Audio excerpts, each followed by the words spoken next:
1947 में इंडिया को आजादी मिली और आज तक कभी भी ऐसा नहीं हुआ कि भारत में किसी महिला को फांसी लगाई गई हो। आजादी के बाद पहली बार किसी महिला को फांसी लगने जा रही है। यह घटना उत्तर प्रदेश के अमरोहा डिस्ट्रिक्ट की है।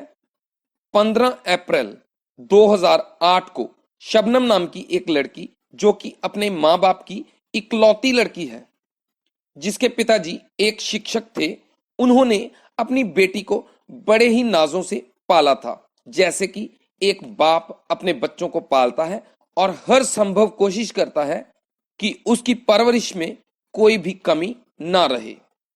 उन्होंने अपनी बेटी को पढ़ाया लिखाया और एमए तक की पढ़ाई करवाई। शबनम को अपने ही गांव के एक लड़के से प्यार हो गया, जिसका नाम सलीम था, जो कि 8वीं फेल था। शबनम के घर वाले उसे उस लड़के से मिलने से रोकते थे और ऐतराज जताते थे, लेकिन शबनम सलीम से मिलने के लिए अपने घर वालों को नींद की गोलियां देकर चली जाती थी। एक दिन जब वह सलीम से मिलने गई तो सलीम ने उसे कहा कि तुम्हारे घर वाले हमारे रास्ते की रुकावट बन रहे हैं, क्यों ना तुम्हारे घर वालों को खत्म कर दिया जाए। उसने उसे आइडिया दिया कि तुम अपने घर वालों को जान से मार डालो और बाद में शोर मचा देना कि कोई उन्हें मारकर चला गया है। शबनम जब घर पहुंची तो उसने देखा कि घर वाले नींद की गोलियों के कारण सो रहे हैं, तो उसने अपने घर वालों के 7 मेंबर्स को बड़ी बेरहमी से एक कुल्हाड़ी की मदद से मार डाला। मरने वालों में मां, बाप, 2 भाई, एक भाभी, एक भतीजा और एक मौसी की लड़की शामिल थे। हत्या करने के बाद उसने शोर मचाना शुरू कर दिया और लोगों को इकट्ठा किया और बड़ी चालाकी से कि हमारे घर हमला हो गया है और कोई हमारे घर वालों का मर्डर करके चला गया है।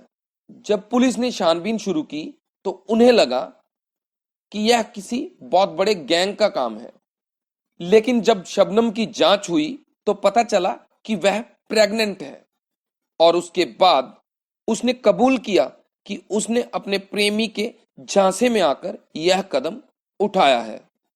शबनम का एक बेटा है जिसका नाम ताज है, जिसकी उम्र 12 साल के करीब है। उसके इस घिनौने अपराध के बाद district court, high court, supreme court सभी ने शबनम को फांसी की सजा सुनाई। उसके वकील ने आर्टिकल 72 का प्रयोग करते हुए शबनम को बचाने के लिए भारत के राष्ट्रपति से मर्सी अपील यानी दया याचिका दायर की। राष्ट्रपति ने उनकी दया याचिका की अपील खारिज कर दी है। अब शबनम के बेटे ने राष्ट्रपति से अपनी मां की फांसी रद्द करने की गुहार लगाई है। क्या राष्ट्रपति को शबनम की फांसी माफ कर देनी चाहिए? आप सबकी इस पे क्या राय है? कमेंट सेक्शन में जरूर बताइए।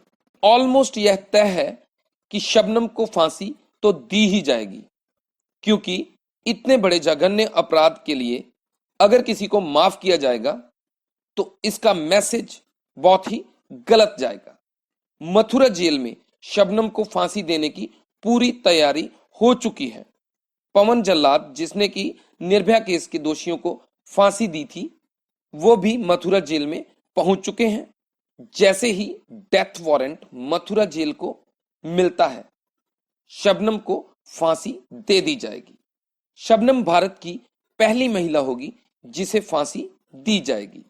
इससे पहले आजाद भारत में कभी भी किसी महिला को फांसी नहीं दी गई है।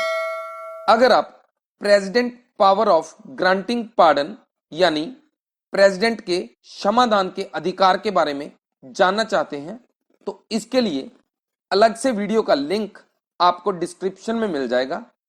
आप वहां से जाके एग्जाम पॉइंट ऑफ व्यू से उस वीडियो को देख सकते हैं।